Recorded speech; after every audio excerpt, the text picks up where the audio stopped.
Our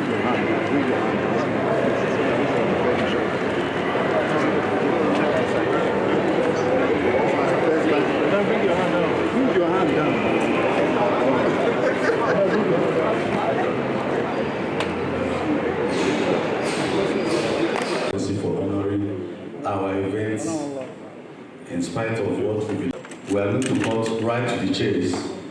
And before I go on to my speech, I think I should just clear a few matters. If you recall, the president of the NIA mentioned that there was a photograph in which he and the photograph. There he is laughing. Please put back the photograph just so that there he is laughing. I was just saying to him that both of us tell the story, the long and short of the matter.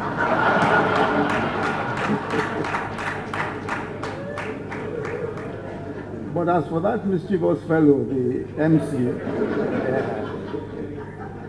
who, as you can see how he's laughing, I was just reminding him, he had said to me that he wanted a loan. And there's nothing that annoys an Ijebu man more. So that's why I'm not entirely happy, as you can see. It's my pleasure to be here today at the inaugural integrated.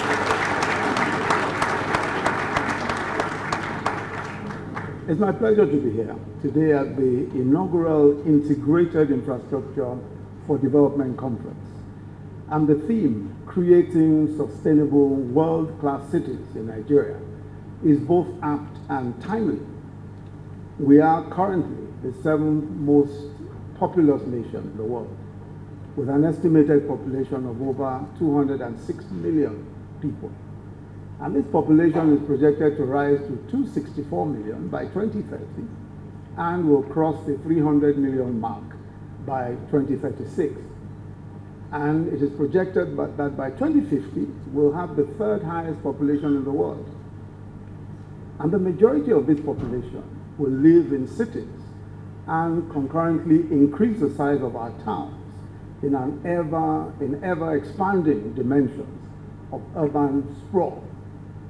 It's estimated for Lagos, for instance, that Lagos will be the 9th most populous city in the world just by 2030. So in many respects, we're dealing with a rate of population growth and urbanization that is probably unparalleled in history. Compare the population of the UK in 1960. There were just 52 million people. Now the UK has a population of only 68 million people. So in 1960, there were 52 million. Now there are 68 million. But Nigeria's population in 1960 was 45 million. And now we have 206 million people in 2022. So you can see that we're dealing with some of the highest rates of growth anywhere in the world.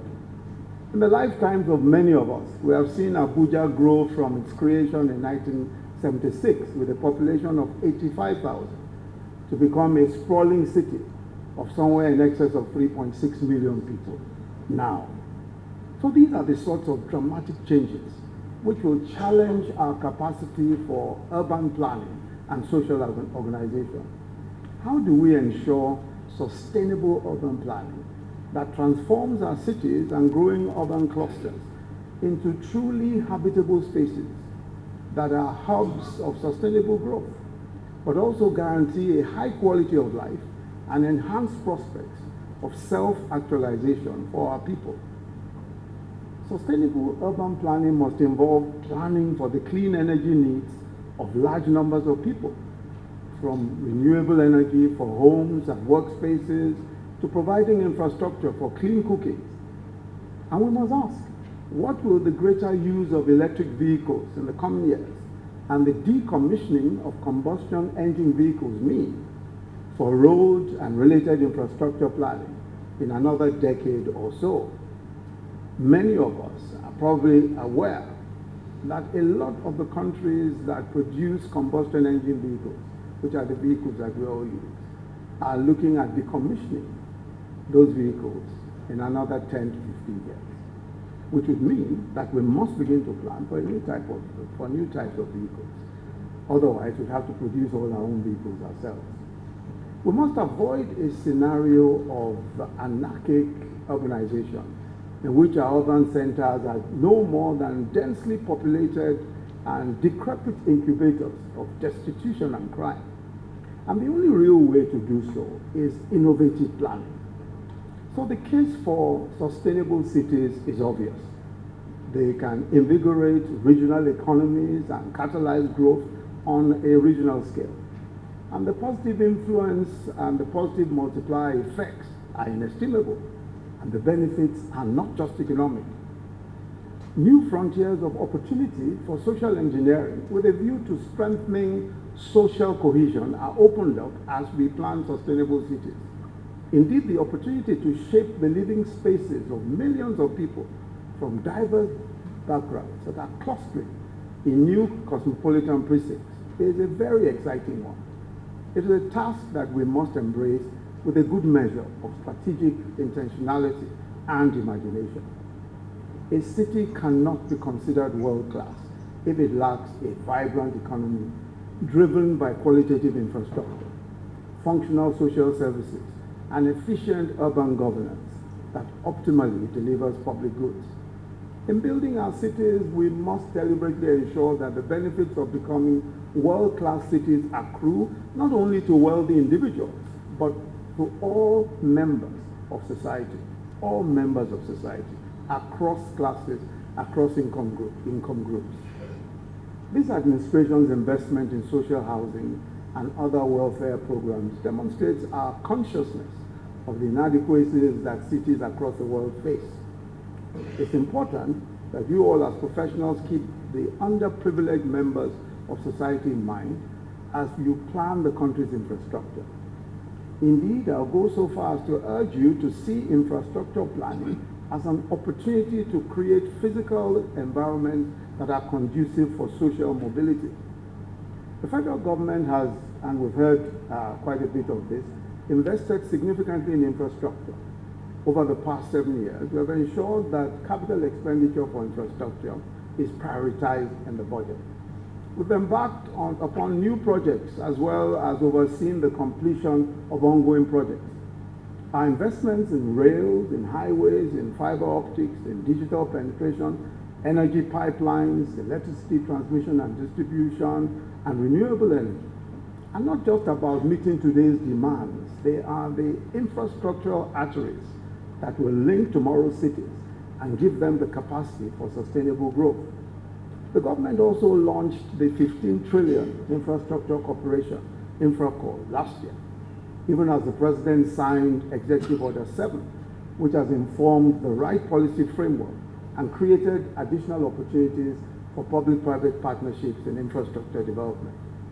So towards this end, we launched in 2022 the revised National Integrated Infrastructure Master Plan, which I'll just call the Master Plan for short.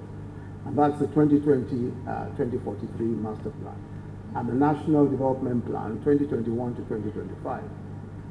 The Master Plan is the government's strategic document, initially developed in 2012 to guide Nigeria's infrastructure investment and value, and also to add value to the national economy and enhance private sector participation in infrastructure development.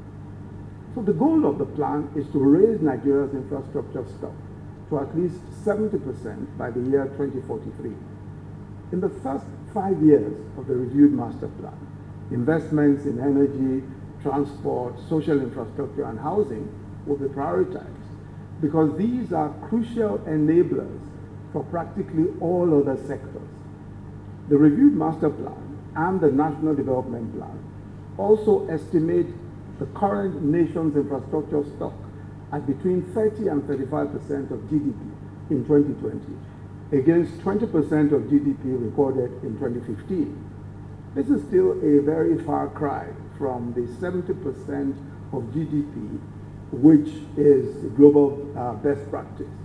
But I'm optimistic about that innovation that this conference will ignite will greatly assist in thinking through how we can come closer to what is global best practice. I'm pleased that your discussions will focus on cities, and this is as it should be. It is in fact the states of the Federation that fully control planning and development. Even with respect to federal land in the states, our courts have already said that it is the states of the Federation that control development planning, and all planning issues are really state issues. So these conversations that we're having must have the states of the Federation as the focal participants, at the core of all of these discussions. Earlier in this year, in the month of June, I received a courtesy visit from the leadership of the Nigerian Institute of Architects. Today, I'm gratified to see that they have taken up the challenge, which I posed to them, to use their convening power to bring together professional bodies in the built environment to partner with the government in the deployment of infrastructure across the country.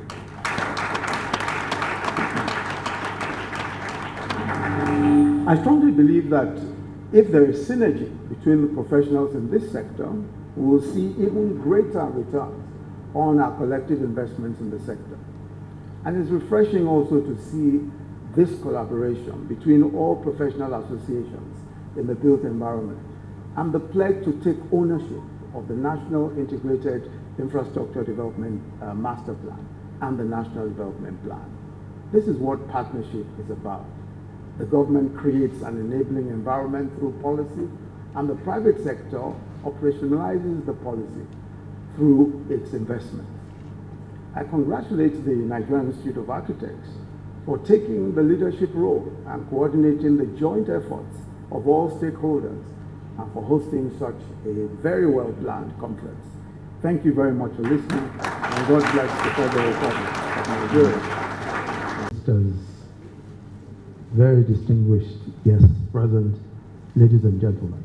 It's my very special pleasure and privilege to officially present the NIA Integrated Infrastructure Research for Development Handbook, the NIA Infratco Handbook, the ultimate roadmap to national development for unlocking private sector participation.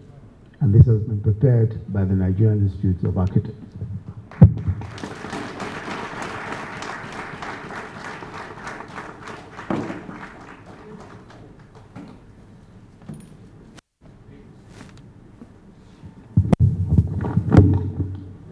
So we'll take a group picture, and after that we'll take the national anthem.